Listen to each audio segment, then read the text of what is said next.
Sí, doctora, sí se está grabando. Ya.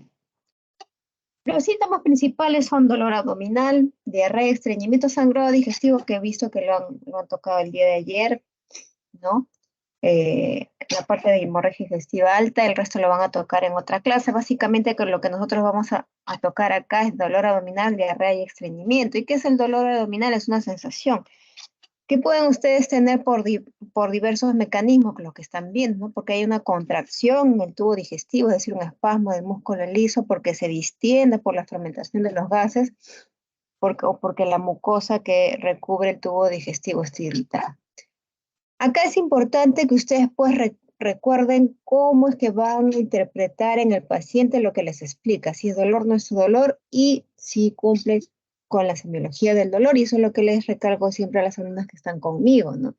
En la semiología del dolor, ¿qué tienen que ver? ¿Dónde, en qué parte, en qué segmento del abdomen, cuál de los 9 cuadrantes?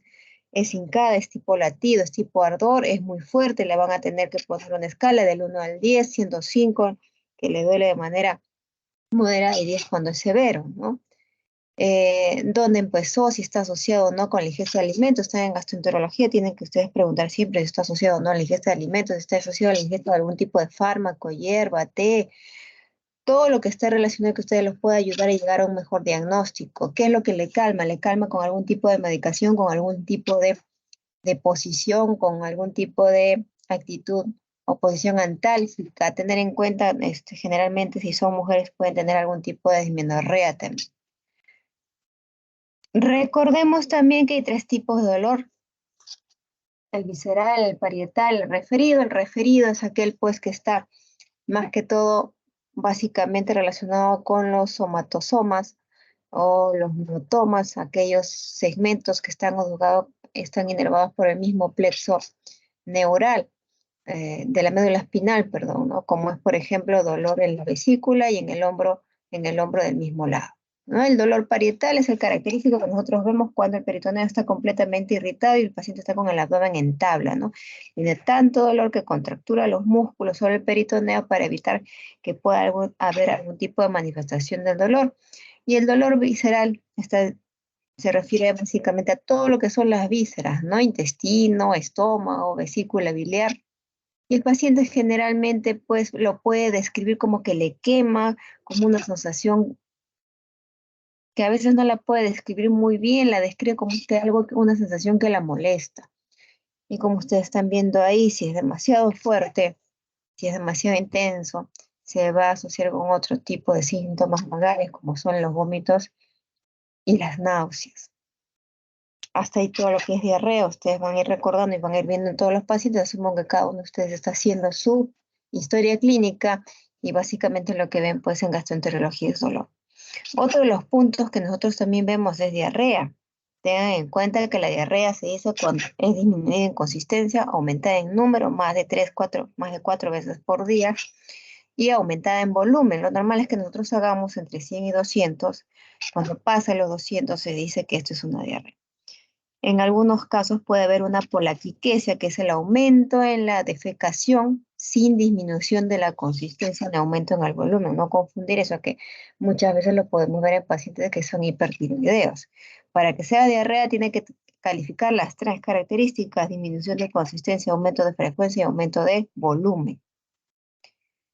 Las vamos a clasificar según su tipo de duración, que es lo más frecuente que usamos en la clínica, en la práctica diaria. La diarrea aguda es cuando dura menos de 14 días, la persistente entre 14 días y 30 días, y la crónica es más de 30 días, generalmente relacionada con algún tipo de patologías crónicas o de patologías neoplásicas, ¿no?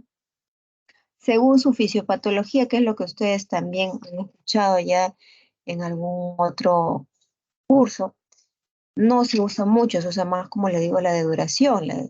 Tenemos la de tipo osmótica, en las cuales ustedes van a ver que está muy relacionada cuando el paciente ayuna. Los pacientes que sufren de este tipo de diarreas suele cesar.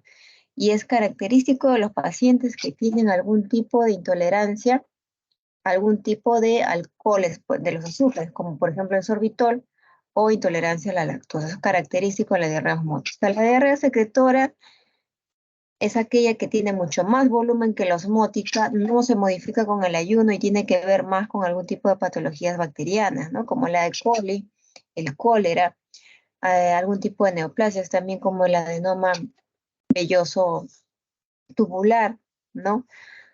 Y la motora básicamente es cuando es un aumento de la motilidad intestinal y no suele ser una pseudodiarrea en realidad, ¿no? Por ejemplo, el síndrome de intestino irritable, el hipertiroidismo, que es lo que les mencionaba anteriormente. Esos son los tres de los que ustedes están viendo en pantalla, que van a ser mucho más frecuentes. La podemos calificar de acuerdo a su localización, es decir, si es de intestino delgado o si es de intestino grueso, ¿no? Alto es de intestino delgado, bajo es de intestino grueso. Entonces acá lo que ustedes van a poder ver que las de intestino delgado generalmente son más pastosas, son de color amarillo, puede o no estar asociado a lo que es la esteatorrea, que es la presencia de grasa en las heces, no va a haber sangre, ¿no? Y también van a tener ustedes también que puede haber algún tipo de resto. En la diarrea de colon generalmente suele ser de menor volumen, suelen ser más oscuras, ¿no? Porque ahí hay cambio de coloración, no hay estatorrea y en algunas ocasiones puede estar asociado con la presencia de matías. Cuando ustedes tienen un paciente con diarrea, tienen que preguntarle todo lo que ustedes están viendo en pantalla, ¿no? Cuando tienen un paciente generalmente en consulta o en visita y acude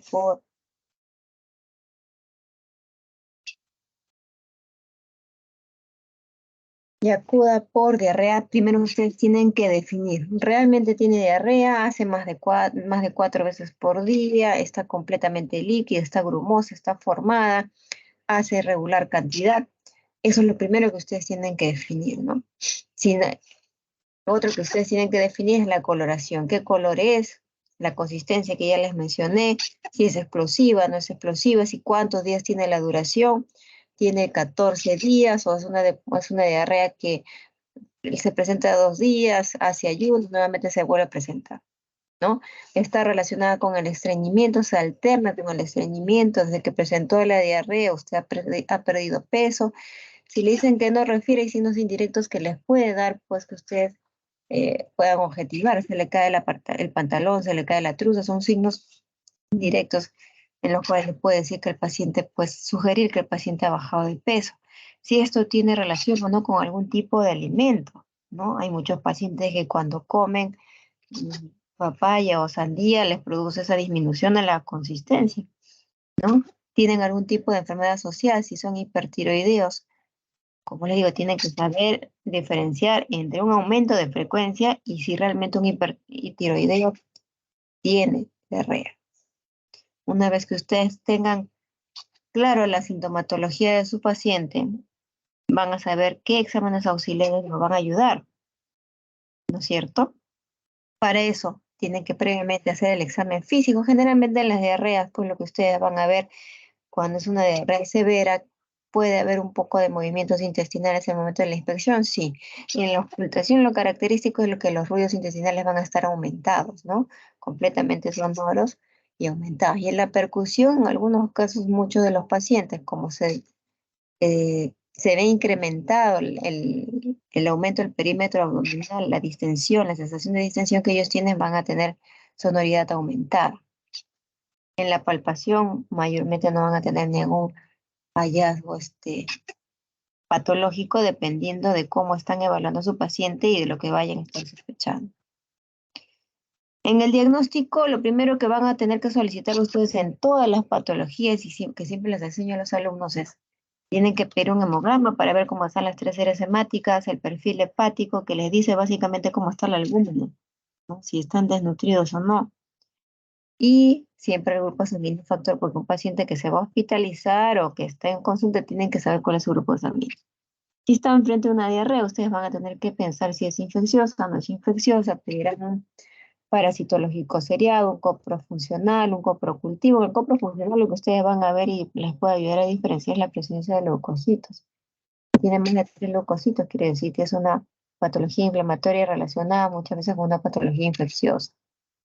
Tiene que pedir el test de la cura encapsulada, ¿no? Para llegar básicamente a lo que es duodeno, ver qué parásitos pueden encontrarse en duodeno, que puede ser la yardia, el estrongiloides, entre otros, ¿no? Vitamina B12, generalmente los pacientes ancianos o que consumen mucho IBP tienen esta, la vitamina B12 disminuida, ácido fólico, si tienen, ¿no?, algún tipo de patología relacionada con la tiroides. Dentro de las patologías infecciosas tendrán que pedir beta-enesis y si esta es una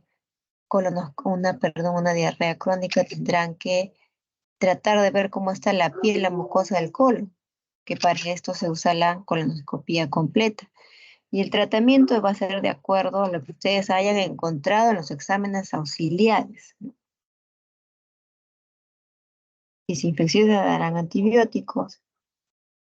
Si es por algún tipo de intolerancia a la lactosa, restringirán la leche.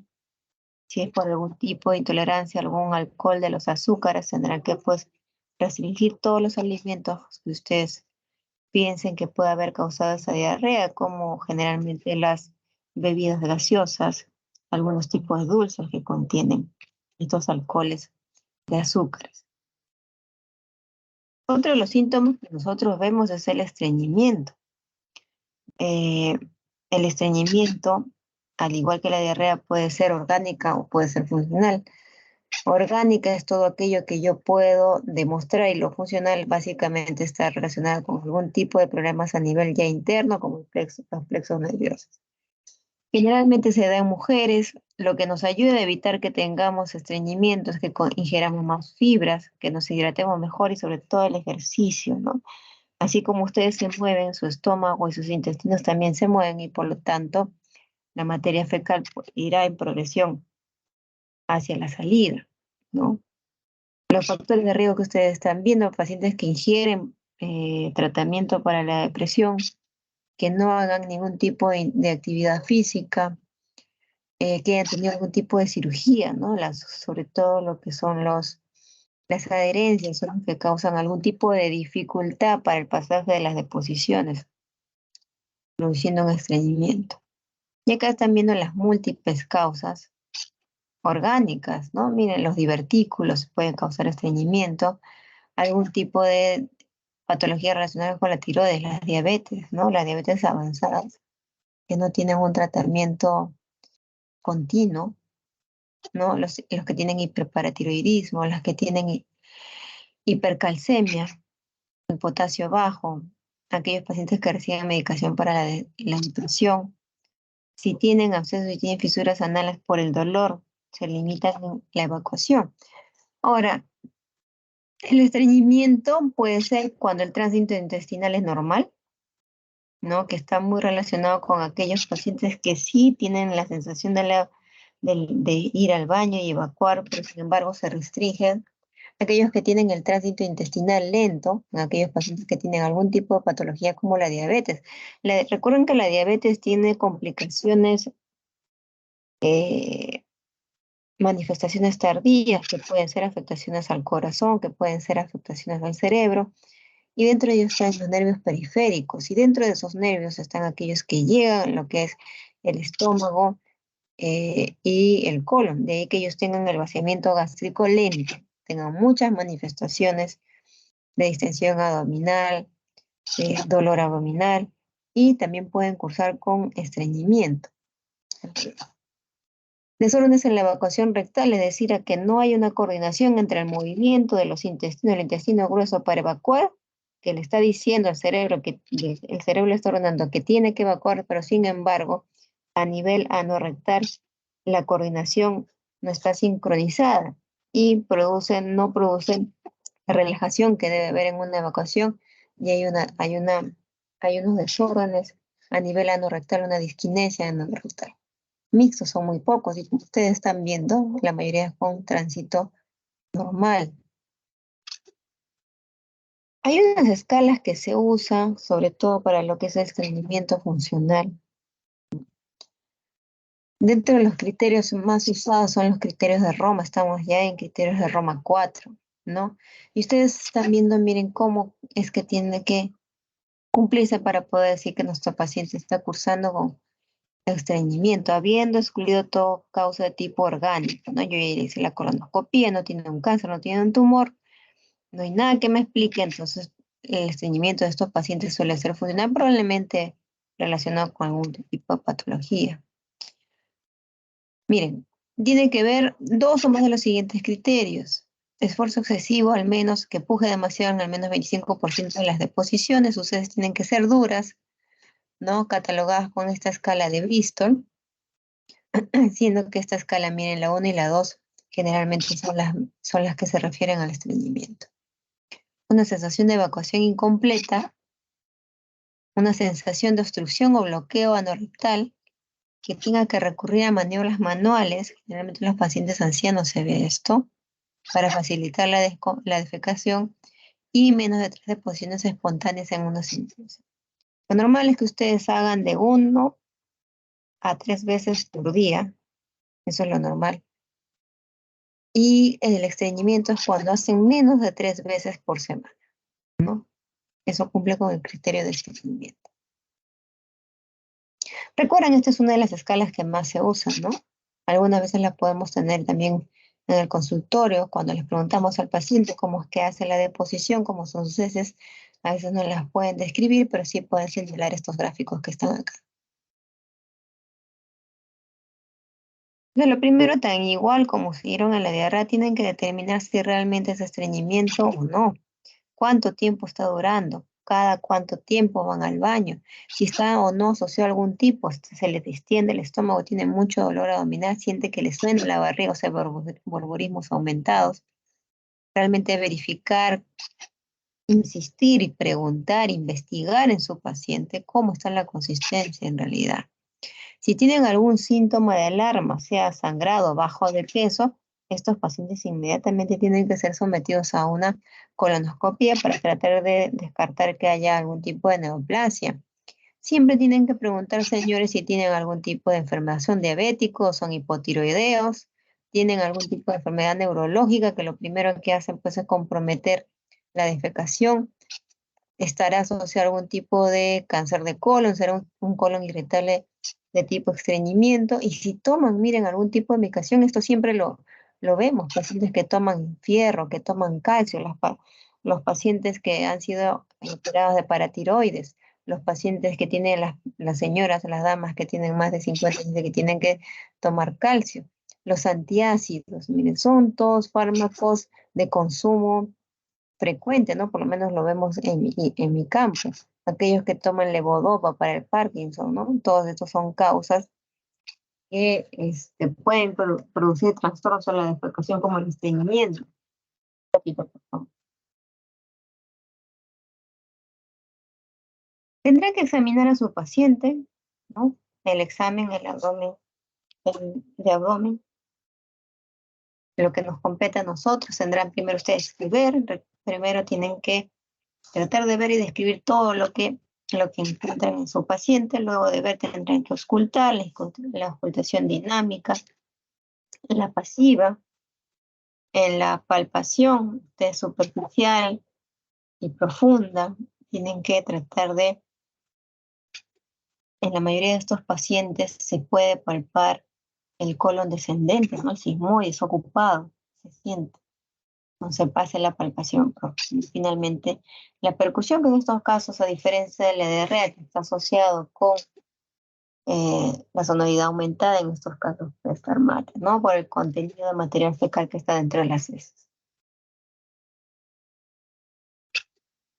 Tan igual como la anterior, recuerden que primero lo que ustedes tienen que hacer es descartar algún tipo de patología orgánica, cáncer, parasitosis, algún tipo de enfermedad inflamatoria, ¿no?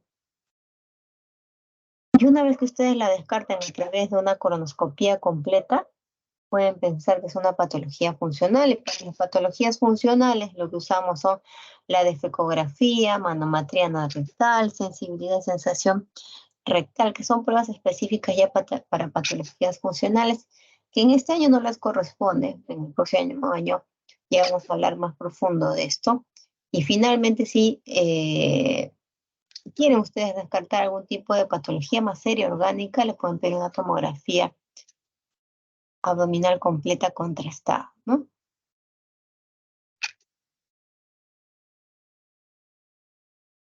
El tratamiento, como siempre les menciono a los alumnos, el tratamiento es integral en el paciente, ¿no? Si el paciente ustedes ven que es obeso, que es diabético y que les dice que está tomando algún tipo de medicamento y que está cursando con estreñimiento, primero tendrán que averiguar si ese medicamento le causa o no estreñimiento y si le causa el estreñimiento, si hay la posibilidad de que el médico tratante, asumiendo que tiene alguna patología endocrina, puede ser acá. Si no puede, lo primero que ustedes tienen que hacer antes de dar algún tipo de medicación es cambiar su estilo de vida, ¿no? Como les mencionaba, lo bueno, bonito y barato que todo paciente puede realizar es la caminata, ¿no? Una caminata empezando 15 minutos después de cada comida y adicionar 1 hora más a todas las actividades que hace. Eso es lo bueno, bonito y barato.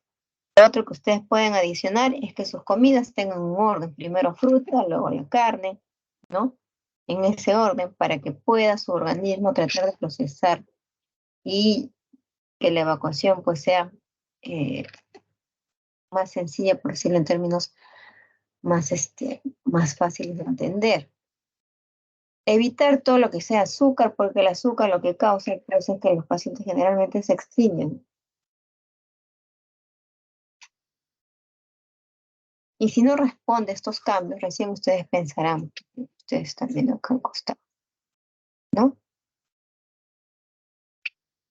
Pero siempre, señores, el ejercicio y el buen comer lo adecuado, bajar el azúcar, bajar las harinas, es lo que más nos va a ayudar. Hasta ahí hemos visto la sintomatología más frecuente, hemos visto dolor abdominal, hemos visto diarrea, hemos visto estreñimiento. Y ahora vamos a ver las patologías básicamente que pueden cursar con la sintomatología que hemos visto anteriormente. Síndrome de mala absorción, como su nombre dice, es algo que no se puede absorber, que puede ser proteínas, que puede ser grasas, que puede comprometer diversos segmentos del intestino delgado. Como ustedes están viendo en la gráfica anterior, si no hay ácido clorhídrico, no se puede absorber hierro. Si no hay factor intrínseco, no se puede absorber vitamina B2. Si no hay sales biliares, no puedo absorber grasa. Si no tengo enzimas pancreáticas, no puedo digerir proteínas. Si estoy perdiendo la superficie de absorción por algún tipo de patología, como la enfermedad inflamatoria intestinal, miren, puede haber alteraciones mucosas, no voy a absorber los nutrientes, sobre todo las proteínas, y va a haber hipoalbuminemia, ¿no? Si también hay parásitos, y ahora está muy frecuente en nuestro ambiente, ¿no? Una de las parasitosis más comunes que causa malabsorción precisamente es la giardia, ¿no? La giardia está muy presente en la producción peruana. Cerca del 20% de los peruanos tienen giardia, ¿no? Y son portadores gracias a que tenemos muchos animales en casa, ¿no? Como los perros y los gatos que son portadores de giardia. Tenemos que recordar primero cómo es que se digiere, ¿no? Recuerden que nosotros ingerimos alimentos. Estos alimentos son nutrientes que pueden ser macro o micro. Los macros son los carbohidratos, las proteínas, los lípidos y los micros, que tienen que ver mucho con el intercambio en la digestión, a nivel hormonal también las vitaminas y los minerales, ¿no? Hay una fase mecánica, hay una fase química, y dentro de la fase mecánica nosotros transformamos alimentos a hacerlos más pequeños, muy pequeños, a través de enzimas que vienen a hacer lo que es la fase química, y una vez que están muy, muy pequeñitas, recién pasan a la circulación para que podamos nosotros obtener todos los nutrientes.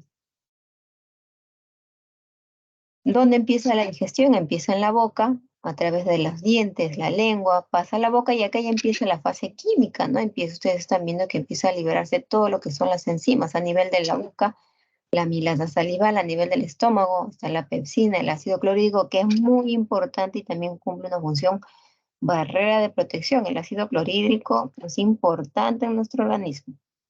Y el duodeno, las enzimas pancreáticas y la bilis. ¿Y qué pasa, no? Una vez que la hacemos pequeña, una vez que entra a nuestro organismo, empezamos a digerir, empezamos a degradar, empezamos a que sean más pequeños, los carbohidratos tendrán que transformarse en monosacáridos, los lípidos tendrán que transformarse en ácidos de cadena corta, muy pequeñitos, y las proteínas en aminoácidos.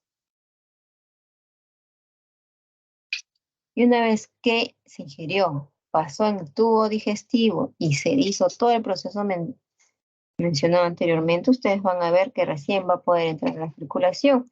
Y hay segmentos del intestino que están destinados a absorber cierto tipo de macro y micronutrientes. En el duodeno y en el yeyuno proximal se va a absorber calcio y fierro, ¿no? Por eso cuando tenemos una parasitosis importante como la yarde que le gusta estar en el duodeno, lo que no podemos absorber, ¿qué cosa es? Fierro, ¿no? Nos causa una mala absorción y como no podemos absorber el fierro, ¿qué pasa? Se produce anemia. En el yeyuno distal y en el intestino proximal, lo que más vamos a ver es magnesio sin vitamina A y, y la vitamina B9, ¿no? Y en el intestino delgado, sí, eso sí es importantísimo, la vitamina B12 que está relacionada con la anemia macrocítica, ¿no? Y también a ese nivel se llega a absorber los que son los ácidos biliares para que nuevamente puedan transformarse en bilis, que es importante para la digestión de ¿cuál? De las grasas.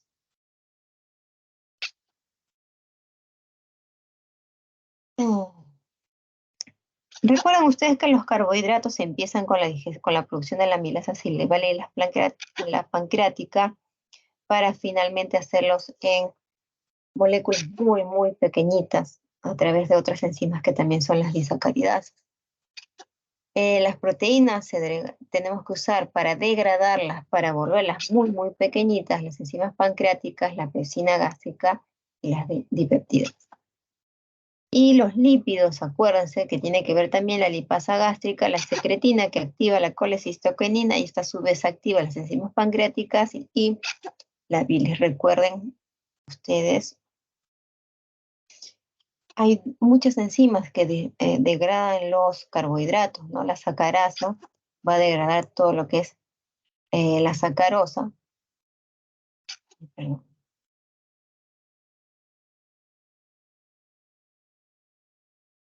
La va a transformar en glucosa más fructosa, la maltosa a través de la maltasa en 2 moléculas de glucosa y la lactasa en glucosa y galactosa a través de la lactosa.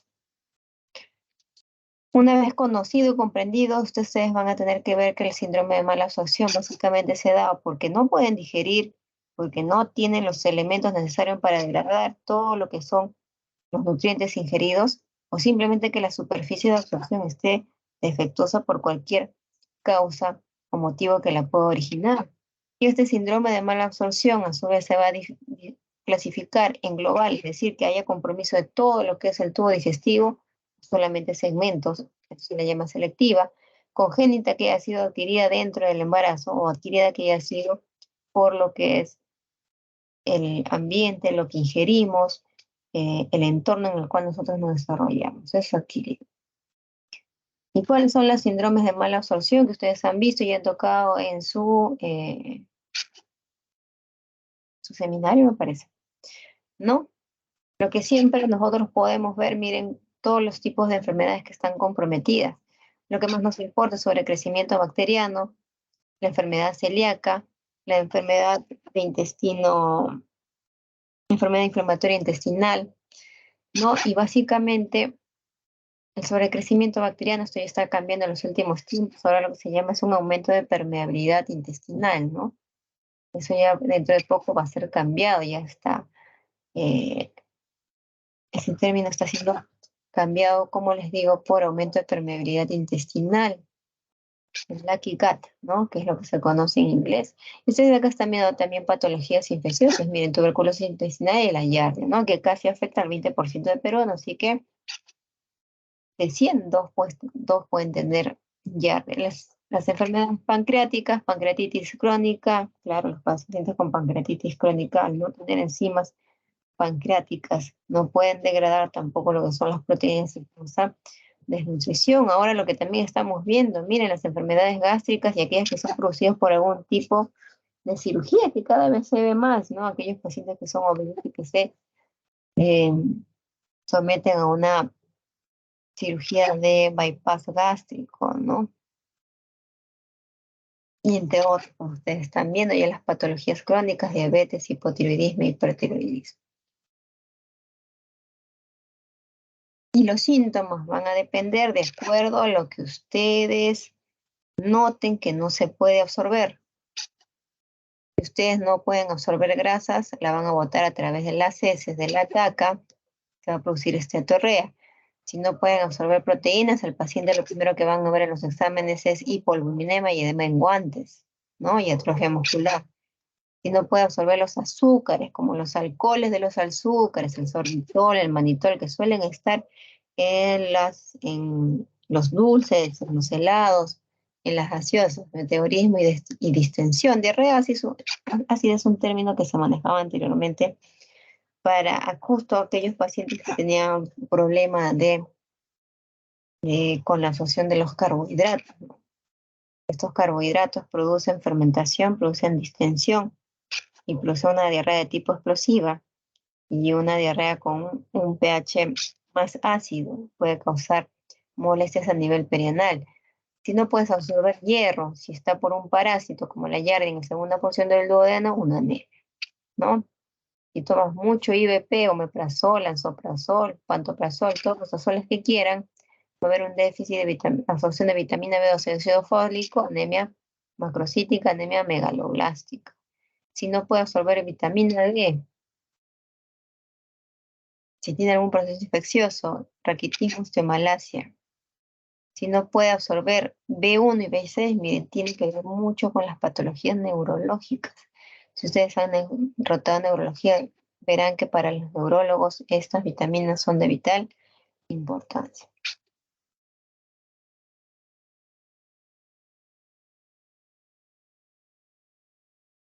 Lógicamente acá hay una diapositiva que no está. Sí, no está la diapositiva. Una vez que ustedes hayan interrogado a su paciente, visto los síntomas, lo siguiente que van a encontrar qué cosa es, tienen que hacer el examen físico. Primero tendrán que hacer inspección, tendrán que ver si hay algún tipo de reptación, movimiento intestinal, y buscar todos los signos que ustedes estén sospechando en su paciente que están pensando que pueda tener mala absorción.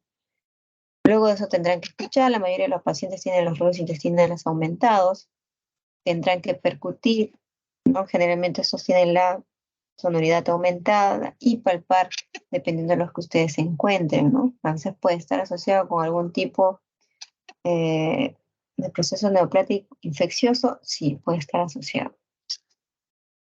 Y una vez que ustedes hayan evaluado, hayan hecho la anamnesis correcta, recién van a pasar ustedes al diagnóstico. Y miren cómo esta diapositiva de este artículo que es bastante sencillo y gráfico, se los pongo acá. Miren, lo primero que ustedes están pensando si es mala absorción, tienen que ver si está relacionado con algún tipo de fármaco, ¿no?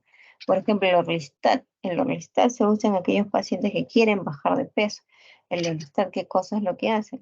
Les produce una estatorrea difícil para absorber lo que son las moléculas grasas, ¿no? Y eso les puede estar causando un tipo de malabsorción. Tienen que ver estudiar, preguntar. Como le digo a los pacientes que rotan conmigo, tienen que ser bastante investigadores, detallistas y chismosos. No porque ustedes sean de esa naturaleza, sino porque eso los va a ayudar a ustedes en realidad a llegar mejor a un posible diagnóstico y solicitar los exámenes que sean pertinentes de acuerdo a su sospecha diagnóstica. En medicina no se pide nada porque yo pensé, porque yo creo, porque puede haber pasado, ¿no? De acuerdo a los diagnósticos que ustedes estén pensando. Si ustedes piensan que está relacionado con algún tipo de enfermedad pancreática, tienen que preguntar lógicamente. Toma mucho alcohol, los pacientes alcohólicos crónicos pueden presentar pancreatitis crónica, ¿no? ¿Cuánto fuma?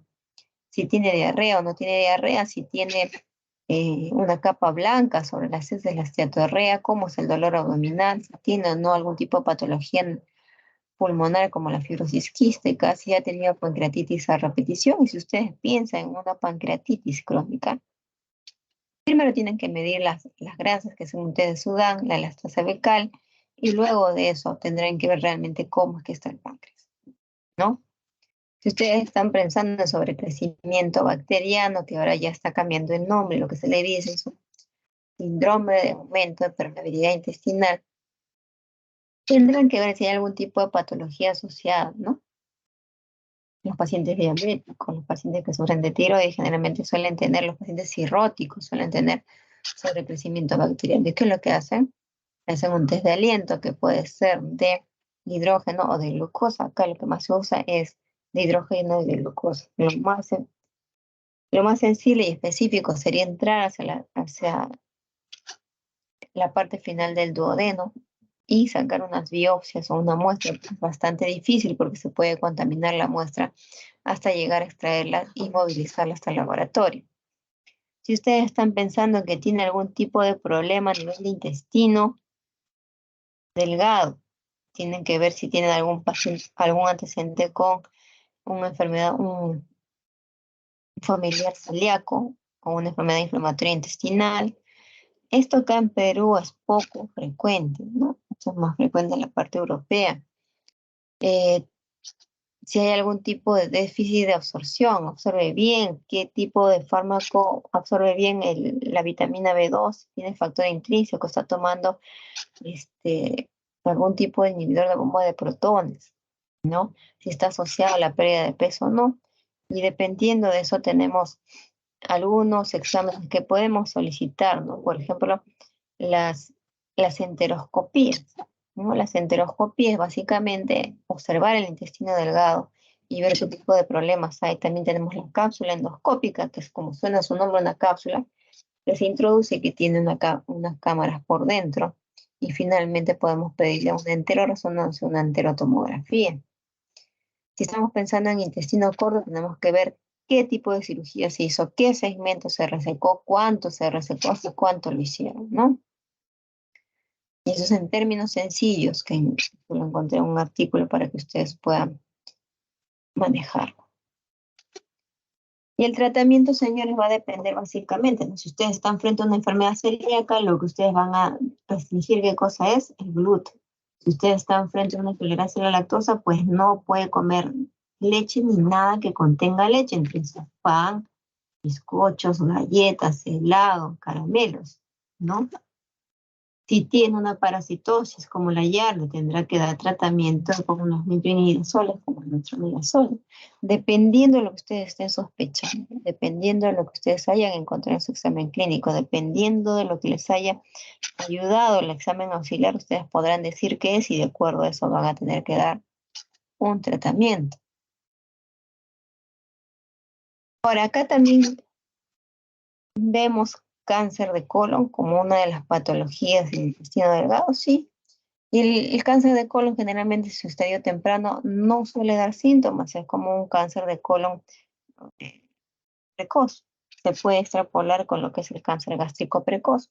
La mayoría de veces no da ningún síntoma. Da síntomas cuando ya tiene algún tipo de cambio estructural, es decir, que puede obstruir el intestino, esta masa tumoral puede producir dolor, puede haber producido metástasis, puede haber fiebre de origen tumoral y eso ya es en la parte de los pacientes que tienen un cáncer de colon avanzado.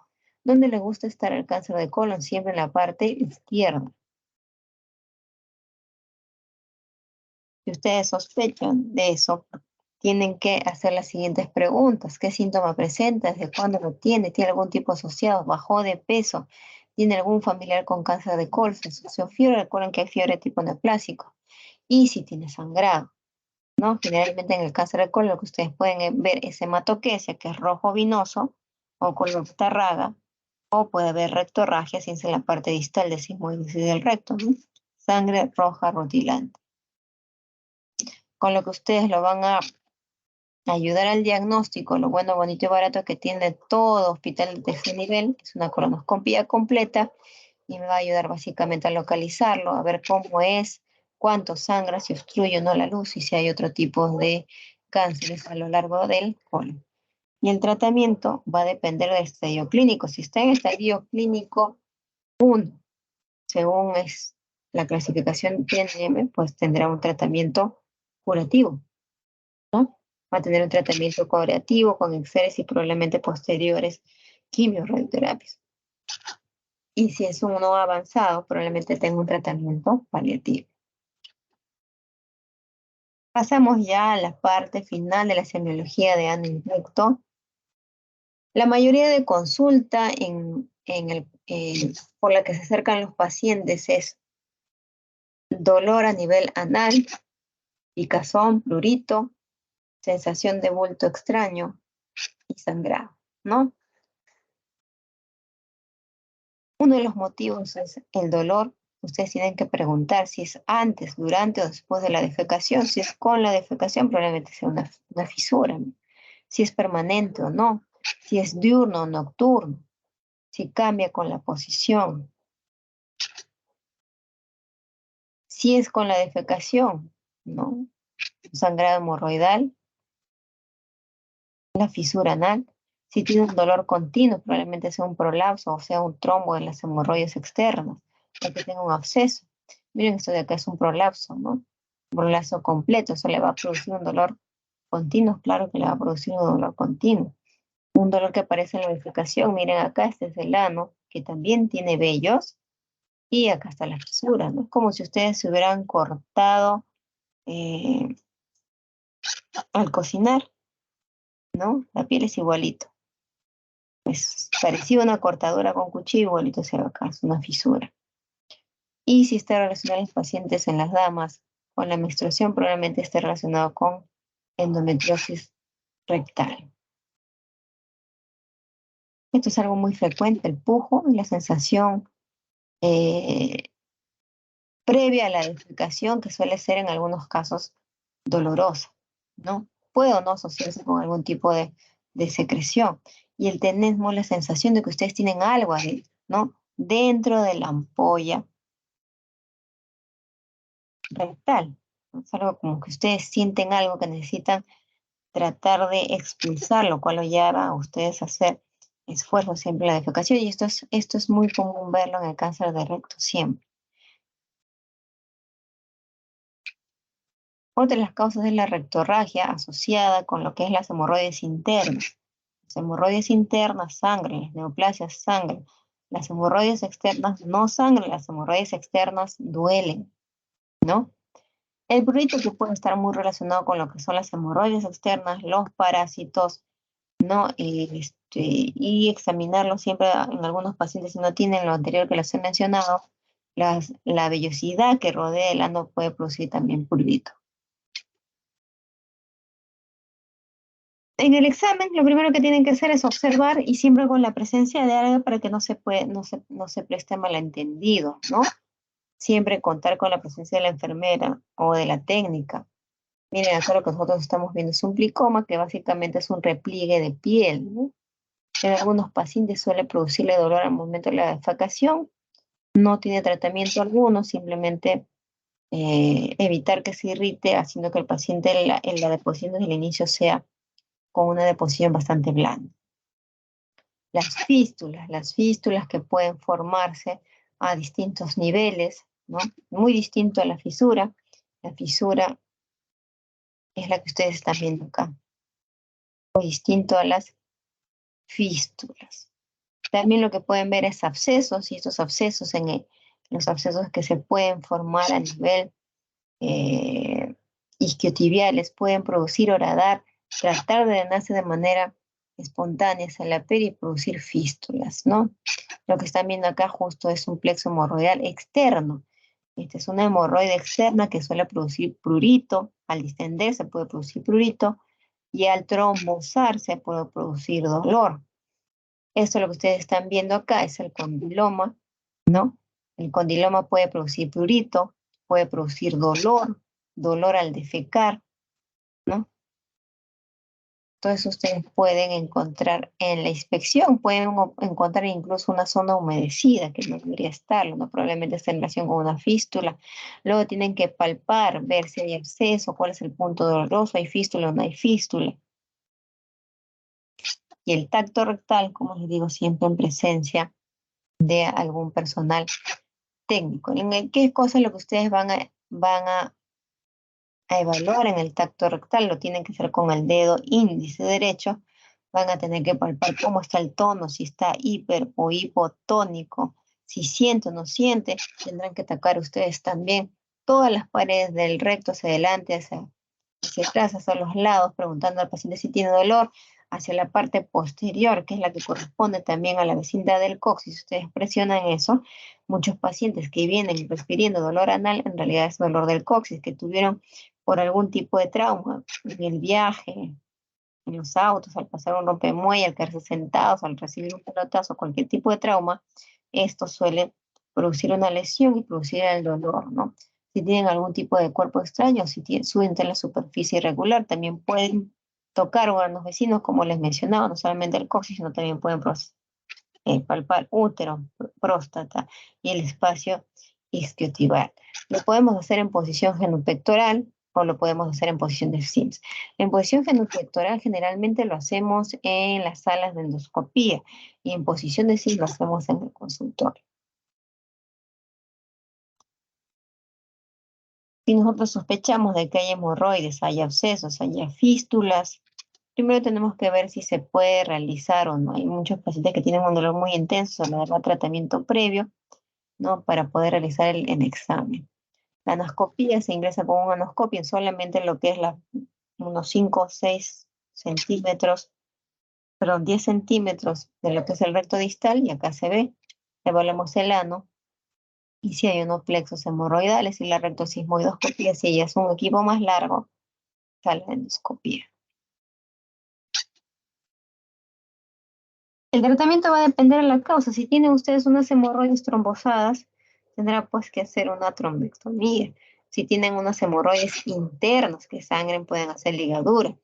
Si tienen fisuras, lo que ustedes tendrán que decirle al paciente, evite empujar mucho y que la caca tiene que ser mucho más blanda, menos dura, para evitar pues la distensión de esfínter anal. Si tiene algún tipo de fístula, tendrán que buscar cuál es el origen de la fístula, si es una fístula completa, incompleta, si es una fístula crónica, más de 6 meses, probablemente sus pacientes vayan a terminar en cirugía.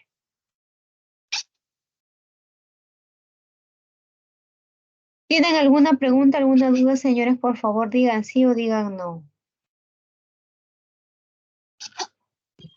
O si quieren hacer alguna pregunta, pueden hacer su manito o escribir en el chat.